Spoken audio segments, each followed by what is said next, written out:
बिस्मिल्लाहिर्रहमानिर्रहीम। नेक्स्ट हम लोगों ने कैलकुलस स्टार्ट करनी है सेकेंड ईयर की। तो उसमें सबसे बेसिक पहला जो हमारे पास चैप्टर है, वैसे तो कैलकुलस का जो मेन पार्ट है ना, वो कैलकुलस तीन चीज़ों पे जो है ना रिलेट कर रही है। एक लिमिट्स के ऊपर, और दूसरा डेरिवेटिव्स के ऊपर, तीसरा इंटीग्रेशन के ऊपर। ठीक है, तो फंक्शन जो है ना, सबसे पहला हमारा चैप्टर है फंक्शन एंड लिमिट्स। तो उसके हवाले से लिमिट का तो हम बाद में पढ़ेंगे, पहले फंक्शन से रिलेटेड कुछ एक्सरसाइजेज हैं। तो फंक्शन है क्या एक्चुअली में, व्हाट इज़ अ फंक्शन। तो देखें, मैथमेटिशियंस ने बहुत सारा काम किया है फंक्शंस को जो है ना डिस्क्राइब करने के लिए। ठीक है, तो जनरली फंक्शन यूज़ इसलिए होता है कि ये देखें कि कोई भी आप जो डेली काम हो रहा है उसको आप मैथमेटिकल फॉर्म में जब शो करते हो तो वो एक उसका फंक्शन है। ठीक है, तो फंक्शन के अंदर दो तरह के आपस वेरिएबल हैं, एक इंडिपेंडेंट और डिपेंडेंट वेरिएबल। इंडिपेंडेंट जो है ना वो आपस सेट ऑफ डोमेन होता है, और डिपेंडेंट जो होता है ना वो सेट ऑफ रेंज नंबर होते हैं। ठीक है, तो वो इंशाल्लाह आपको मैं डिटेल में समझाता हूँ। तो यहाँ पे देखें, सबसे पहला कंसेप्ट जो है ना फंक्शन का लेबनीज़ ने दिया था। ठीक है, उसने कहा था कि जैसे कि एरिया है ना, आप पास एरिया अगर स्क्वायर का एरिया है तो वो आप पास क्या है, ये फॉर एग्जांपल आप पास स्क्वायर है ना, तो इसका एरिया एक्स स्क्वायर है। तो एरिया क्या है कि area is function of x. ठीक है, उसने जनरल इस फॉर्म में दिया। तो इस फॉर्म को जो है ना, अब y is equal to f of x जो हम लिखते हैं, तो उसने यूलर ने आगे क्या कहा कि y जो है ना वो फंक्शन ऑफ किसका है, x का, उसको इस फॉर्म में उसने ट्रांसफॉर्म कर दिया।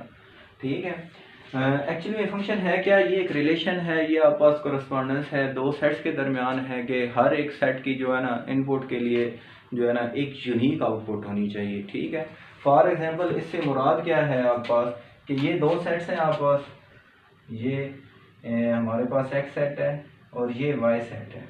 ठीक है, अब यहाँ के हर एक एलिमेंट के लिए यहाँ पे कोई एक यूनिक एलिमेंट होना चाहिए, बेशक मैं ऐसे बना दूँ। ठीक है, अब इसके लिए हर एक के लिए यहाँ एक होना चाहिए। यहाँ अगर ये एक दो के साथ मैचिंग कर रहा है तो वो फंक्शन नहीं है। ठीक है, फॉर एग्जांपल ये तो फंक्शन है ना, इसको हम ऐसे लिख सकते हैं। ये अगर मैं ऐसे बना दूँ 1 2 3, ये आप पास एक्स सेट है, ये आप पास वाई सेट है। तो अब ये देखें, ये इन दो के साथ रिलेट कर रहे हैं, तो ऐसा मुमकिन नहीं है फंक्शन में, तो ये फंक्शन नहीं है। या फिर अगर ये दो के साथ रिलेट नहीं करता, ठीक है, और ये आप पास सेट ऑफ डोमेन में कोई चीज़ खाली रह गई है, तो भी ये फंक्शन नहीं है। ठीक है, तो इंशाल्लाह इसके ऊपर डिटेल में बात होगी, लेकिन साथ साथ होगी। ठीक है, तो फंक्शन का ये कंसेप्ट है। उसके बाद हमारे पास फंक्शन को आप क्या कहते हैं कि कंसिडर करें एक बॉक्स। ये देखें, ये एक बॉक्स है।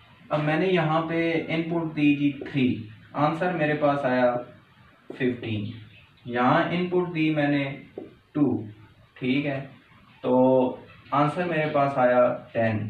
यहाँ पे इनपुट दी मैंने 4, ठीक है, आंसर मेरे पास आया 20। ठीक है, तो अब देखें ये बॉक्स कर क्या है, ये क्या कर रहा है, ये मल्टीप्लाई कर रहा है 5 के साथ। 3 को 5 से किया 15, 2 को 5 से किया 10, 4 को 5 से किया 20। तो ये एक्चुअली में फंक्शन है कि जब आप पास किसी भी फंक्शन, आप ये देखें इनपुट आपने x दी, यहाँ पे ये फंक्शन है, आउटपुट में आप पास f ऑफ x है which is equal to y। तो ये इनपुट है, वो उसको प्रोसेस करेगा, और ये क्या है कि y का फंक्शन बन जाएगा। ठीक है, y is function of f of x। ठीक है, y is a function of x। ठीक है, y is equal to f of x आप लिख देते हैं। इन जनरल ग्राफिकली हम किस तरह रिप्रेजेंट करते हैं, अगर ये हमारे पास लेट से हम ग्राफ बना रहे हैं ना फंक्शन का, तो just same as it is. अब यहाँ पे आप ले लें, यहाँ पे ले लें, यहाँ पे ले लें। अब ये देखें फंक्शन y के ऊपर उसकी एक एक वैल्यू आ रही है, हर एक x की वैल्यू के लिए y के ऊपर एक वैल्यू है। ठीक है, तो ये फंक्शन है। लेकिन अगर आप पास ये है ग्राफिकली, यहाँ पे देख लें आप पास कुछ इस तरह का फंक्शन जा रहा है। ठीक है, अब यहाँ से मैं एक वैल्यू ले लेता हूँ, यहाँ पे ये देखें, अब y को यहाँ पे भी कट डाउन करिए, यहाँ पे भी, यहाँ पे भी। ठीक है, एक x की वैल्यू के लिए y की कितनी वैल्यूज आ रही हैं, मोर देन 1। तो हमने फंक्शन की डेफिनेशन में पढ़ा है कि उसकी एक एक्स की वैल्यू के लिए वाई की एक ही वैल्यू होनी चाहिए, यूनिक उसका आंसर आना चाहिए। ठीक है, जैसे देखिए ना एरिया मैंने आपको स्क्वायर के लिए फार्मूला दिया कि एरिया जो है ना स्क्वायर ये है ए इक्वल टू एक्स स्क्वायर। तो यहाँ पे देखिए एक्स की अगर वैल्यू आप 2 लेते हैं तो 4 आएगा। ठीक है, एरिया 3 लेते हैं तो 9 आएगा। कभी देखें ना 3 के लिए ये एरिया की 2 तो वैल्यूज नहीं आ सकती, तो अगर 2 आती होती तो ये फंक्शन ही ना होता। ठीक है, तो यहाँ पे देखें एक से ज़्यादा जब वैल्यूज आ रही हैं तो वो फंक्शन नहीं है। इस तरह का अगर एक ही एक्स के लिए एक ही वैल्यू आ रही है तो वो फंक्शन है। ये ग्राफिकल रिप्रेजेंटेशन है एक फंक्शन की।